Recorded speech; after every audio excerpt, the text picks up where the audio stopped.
Hey guys, Andy here. So obviously I generally deal with tech on my channel, generally Android and Android devices and things, but I do just like tech generally. But I also got into cycling almost 2 years ago now, and I've made a few videos about cycling too, so do check out the other videos if you're into cycling. But I love when tech and cycling join. And that's what you get really with a smart train or a turbo train or whatever you want to call them. I got my first one, I don't know, actually 1.5 years ago, but it was a wheel-on turbo trainer. So basically the bike itself, the rear wheel just sits against a roller, and as you pedal, the rear wheel spins the roller. The roller changes resistance to emulate hills and stuff. But there was a few different problems I had with that. One, you have to use a special tyre. So I basically set up what's almost a mountain bike. So there's a smaller wheel. So I always felt that I couldn't put out the power that others could because of the wheel. That was the problem. It was the wheel. It wasn't me. But also, actually, when it tried to build the resistance up, the tyre would just slip on the roller. So I couldn't really put down. You'd find your feet would just literally, and it wasn't transferring the power. So I couldn't really use it properly. I could do steady cycles on it. A couple of weeks ago, I decided to kind of treat myself, as I do far too often, to be honest. But then that's how you got all these gadgets on my channel for me to show you. And I got myself a Kickr. And at the same time, I thought I'm going to get the Kickr Climb as well, which is the bit that basically, as you're going up a hill, the Kickr increases the resistance to emulate the increase in incline.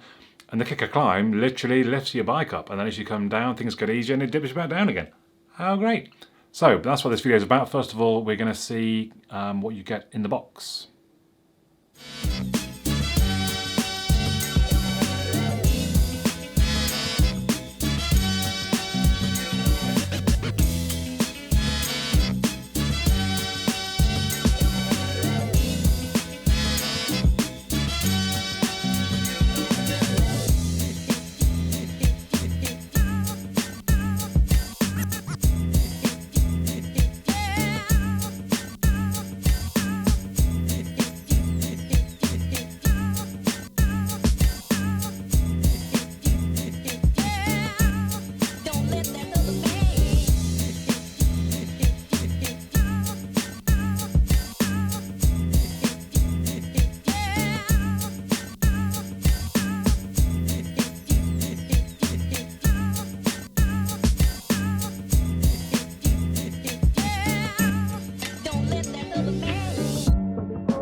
So as you can perhaps see, setup is very easy.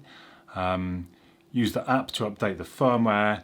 You connect just to the Kickr and you do everything through that.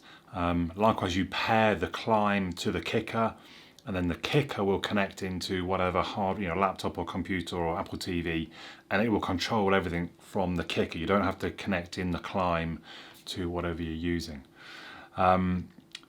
Personally, I use normally my MacBook with Zwift, which I suppose brings us on to why would you cycle indoors? Well, I know I just did a video on what you might wear to cycle in the cold, but I mean, it is literally, I look out the window now, it's snowing. It's snowing. There's a layer of snow on everything out there. I'm not cycling in that. No. So indoor cycling is a good option, a good alternative. It also allows for proper structured training. So you can go out and ride up and down hills and ride whatever distances and for whatever time, and you can have your power meter on your bike to hit certain interval training or whatever. But on a smart trainer, a turbo trainer, it can be very precise. Right, now do 263 watts for 10 seconds. So it allows for that really defined structured training, and you do get 3 months of a few different things with the Kickr. Like, I know definitely, is it Sufferfest, because that's the Wahoo's own one, but I think they'll give you a 3 month of Trainer Road or whatever. There's a few different ones, so you do get free time to try the different ones and see what they're like. I guess then we're asking why the Kickr. Well, there's a few different things, and I'm going to take a lot of the stats off of their website. Precision being one, so the power reading it gives is to accuracy of 1%, plus or minus. It automatically calibrates. I'm not quite sure how that works, but it will calibrate itself, and it says it's accurate. It will do up to 2,200 watts of power, or more accurately, I guess, resistance, which obviously quite handy. If you want to emulate, I think that's an emulation of a sort of a 20-degree hill, pretty hard. It also says on the website, Kickr's high inertia flywheel uses progressive algorithms to better replicate the sensation of riding outdoors. I couldn't tell you exactly what that means, but I mean, it's obviously the whole replicating riding outdoors is quite important, and the whole inertia thing. As you know, it's a bit like when you start to freewheel outdoors. If you're going uphill, is it going to slow down as much as when you're going downhill, vice versa? They claim to be virtually silent, and honestly, I'm quite impressed with how quiet it is, especially compared to the noise that my old trainer used to make. Somebody did say they thought it was broken, and it may have been.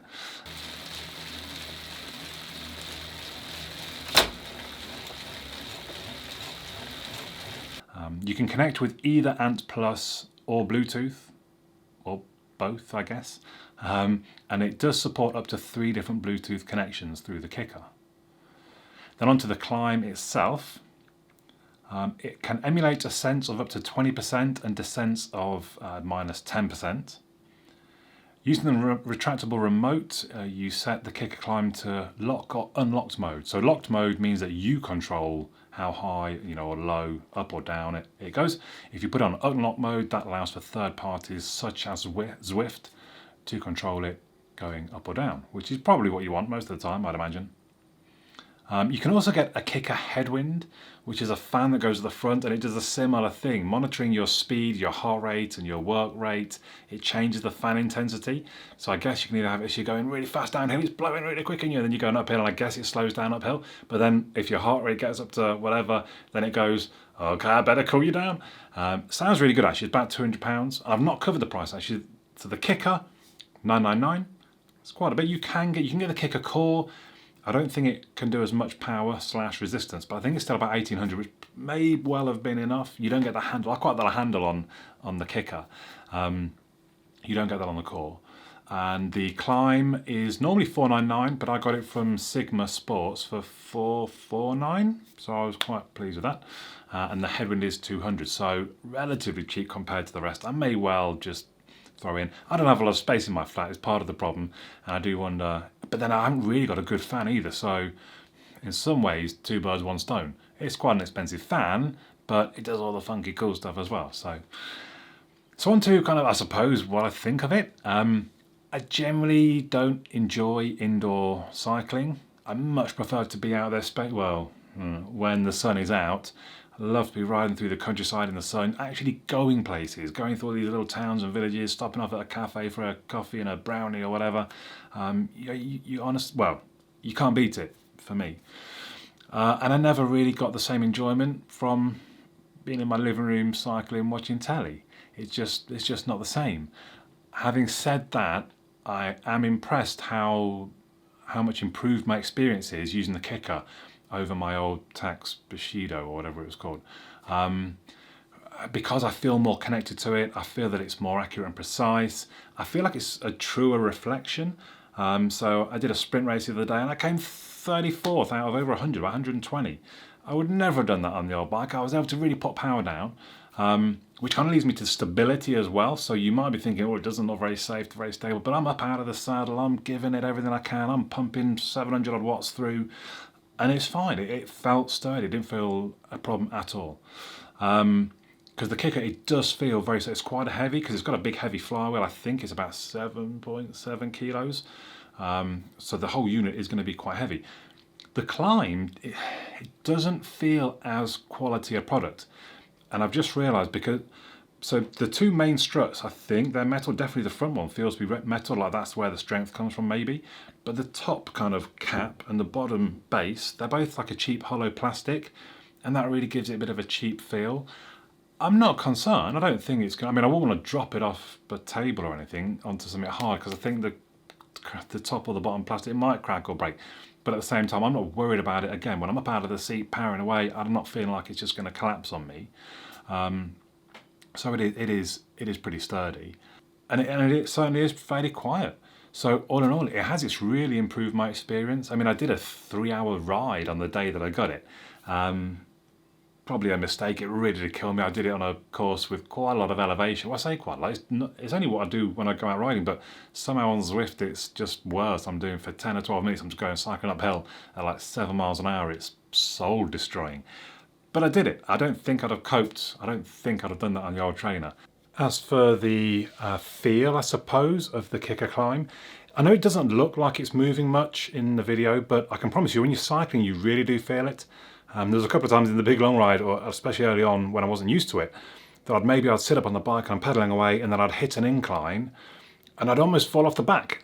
So I promise you it feels more when you're cycling, and to me it really does work.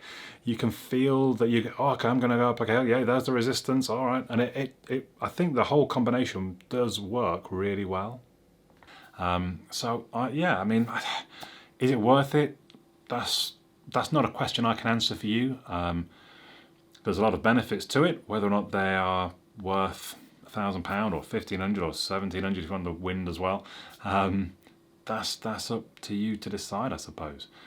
If you're serious, maybe. If definitely you don't want to cycle in the snow, but you want to be able to keep cycling, keep your fitness up, that could be a worthwhile investment. But again, it's all about your own disposable income, and if you can afford that and that kind of thing. That's not for me to decide, that's for you to decide.